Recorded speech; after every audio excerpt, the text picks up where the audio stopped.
হে মুসলিম, তোমরা হিংসা বিভেদ ভুলে যাও, একে অপরকে ভালোবাসো।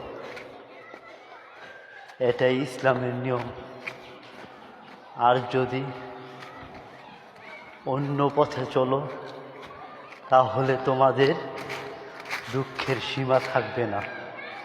এটা আমার কথা নয়, এটা ইসলামের কথা। সবাই যদি ভালো পথে চলে তাহলে পৃথিবীটা সুন্দর হবে। সবাইকে বলছি, বড় বড় নেতাদেরকে বলছি,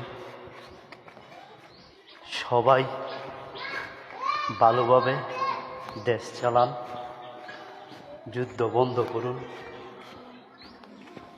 নিরীহ মানুষ এভাবে মরছে, কষ্ট লাগছে মনে। দোয়া করে যাই যেন